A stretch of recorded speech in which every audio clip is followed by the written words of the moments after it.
Hello guys, আসসালামু আলাইকুম। আজকে আমরা চলে আসছি একটি নতুন খামারে।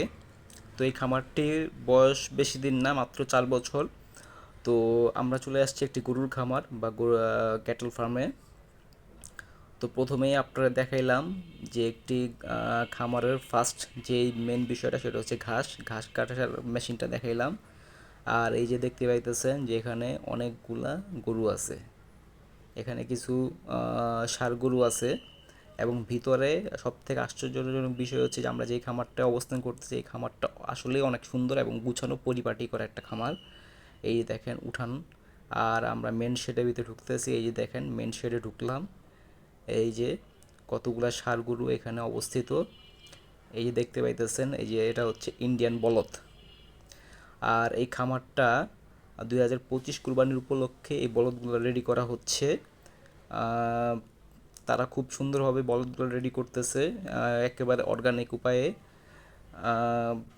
উপায়ে রেডি করতেছে, যাতে 2025 সালে এই গরুগুলা মানুষ কিনে কুরবানি দিতে পারে এবং তারা বিক্রি করতে পারে ঠিকঠাক মতো। তো আমি তাদের জিজ্ঞেস করলাম যে ভাই গরুগুলা কোথা থেকে কালেকশন করছেন। তো তারা বলল যে ভাই এগুলা আমি হাট থেকে কালেকশন করছি। কোন হাট থেকে?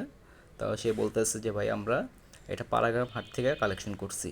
আর এই গরুর খামারটাই যে দেখেন, এদিকে মোট 30টা গরু সেট আপ দেওয়ার খামার, মানে 30টা গরু সেট আপ দিতে পারবে এই খামারে। এই যে দেখেন এগুলো খালি পড়ে রয়েছে। কারণ একটা আপনারা তো বুঝেনি, ষাঁড় গরু পালন করতে গেলে কি পরিমাণ খরচ হয়। অনেক মানে খরচ হয়। মানে ষাঁড় গরুরে খাওয়াইতেই হয় একটা বছর খাওয়ানোর পরে লাস্টে 1 বছর পরে যায় আপনার রেজাল্ট পাওয়া যায়। তো 1 বছর চালানোর মতো পুঁজিটা তো তার পকেটে থাকতে হবে। বুঝতে পারতেছেন কত টাকা লাগে গরুগুলা পালন করতে গেলে?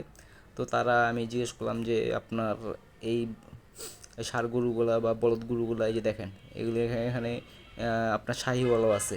দেখছেন এখানে 4টা গরু আছে, শাহিওয়াল আছে, একটা মুন্ডি আছে। তো এই যে দেখেন আহ, এই গরুটা কি সুন্দর ফেস, কি সুন্দর, কত সুন্দর, মাশাল্লাহ, সবাই মাশাল্লাহ বলবেন। তো আমরা এই গরুর খামারে ঢুকলাম, ঢুইগা পর্যবেক্ষণ করলাম, পরিদর্শন করলাম। তো অনেক সুন্দর মাশাল্লাহ একটি খামার। এবং আমি যেটা বুঝতে পারলাম যে তারা কুরবানির জন্য রেডি করতেছে। তো আমি দাম জিজ্ঞেস করলাম, তারা এখনও দাম ঠিক করে নাই। ঠিক করলে হয়তো আপনাদের নেক্সট ভিডিওতে জানিয়ে দেওয়া হবে। তো এই খামারটা 30টা গরুর সেট আপের খামার। মোটামুটি আপনার পালন করে দিতে আছে 12টা গরু, আর ওদিক দিয়ে বাইরে দিয়ে 7-8টা, মোটামুটি 20টা গরু পালন করে দিয়েছে বাইরে দিয়ে এগুলা। আর এই যে দেখেন পোলাপাইন খেলতেছে মাঠের ভিতরে, মাঠ না এটা বাড়ির উঠানই আর কি, মানে খামারের উঠান। আর এই যে দেখেন গরুর জন্য খড়, বিশাল বড় একটা খড়ের গেদা, মানে খড় কালেকশন করে রাখছে, আপনারা দেখতেই পেতেছেন। এই যে দেখেন মানে প্রচুর পরিমাণ, হিউজ পরিমাণ খড় কালেকশন করে রাখছে এই জায়গায়, যাতে গরুর খাইতে অসুবিধা না হয়। আপনারা টেনশন করেন না, ঘাসের ব্যবস্থাও আছে, ঘাসের জায়গাটাও আমি দেখাইতেছি আপনাদের। এই যে দেখেন আমি আস্তে আস্তে কিন্তু ঘাসের দিকে চলে যেতেছি। এই যে দেখেন এখনই দেখতে পারবেন। এই যে চলে আসছি আমরা ঘাসের প্রজেক্টে। এটা খড়ের গাদা, মানে খড়ের আর কি।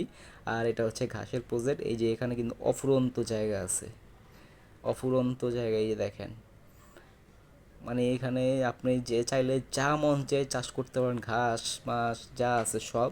এবং এগুলো গরুরে খাওয়াতে পারবেন, মানে একেবারে অর্গানিক উপায়ে এই খামারটি পরিচালিত হচ্ছে। এবং এইখানে এই খামারের পাশাপাশি মানে গরুর পালনের পাশাপাশি আবার আপনার মুরগিও পালন করে। দেখুন দেখেন ওই যে ওটা মুরগির শেড। এই যে দেখেন দেখছেন, এটা হচ্ছে মুরগির একটা শেড। এখানে ব্রয়লার মুরগি পালন করা হয়। আবার ওই যে ওইখানেও মুরগির শেড আছে, ওই যে দেখা যেতেছে এটা মুরগির শেড। এই মুরগির শেডটা আমি আপনাদের পরবর্তী ভিডিওতে অবশ্যই দেখাবো। তো আজকে আপাতত আপনাদের আমি গরুর খামার সম্পর্কেই দেখাইতেছি। গরুর খামারটা আসলেই অনেক বড়। এবং আমার ফ্রেন্ড ও, তো ওর সাথে আমি ভিজিটে আসছি। আহ, ও গরু পালন করে, ওর খামারও একদিন আপনাদের দেখাবো। এই দেখেন, তো ওর সাথে আলোচনা করা হইতেছে যে এই ঘাসের মানে ঘাসগুলো কি গরুরে খাওয়ানো যায় না। সে বলতেছে এগুলো তো আমরাই চাষ করি, মানে ওরাই চাষ করে আর কি। তো ওরা ঘাস মাস চাষ করে, মানে ওরা এইগুলোই গরুরে খাওয়ায়। এবং এইখানে বেশি একটা খরচও নাই, মোটামুটি আলহামদুলিল্লাহ। তারা খরচ কমা যায়, কারণ ঘাসের জমি আশেপাশে আছে সামনে দিয়া। আর খামারের লোকেশনটা আমি আপনাদের বলে দিই, খামারের লোকেশনটা হচ্ছে খুবই সামনে, ঢাকার খুবই কাছে, আপনার ধলেশ্বরী নদীর পাশে। ধলেশ্বরী নদীর পাশে এই খামারটা অবস্থান। ধলেশ্বরী নদীর পাশে এই খামারটার অবস্থান। আপনারা যে কেউ আসে মানে চাইলেই এই খামার ভিজিট করতে পারেন। এবং এইখানে অনেকেই কী করে জানেন, আপনার শেড উঠায়া খামারের জন্য মানে খামার ভাড়া দেওয়া হয় আর কি, ঘরমর উঠায়া দেয়, আপনারা খামার করতে পারবেন এইসব জায়গার ভিতরে। কম খরচে গরু পালন করতে পারবেন, আলহামদুলিল্লাহ লাভবান হবেন। তবে একটু সমস্যা আছে, বর্ষা সিজনে পানি পুনি উঠে যায়, আপনারা একটু দেখে শুনে উঁচু জমি সিলেক্ট করলেই হবে ইনশাল্লাহ।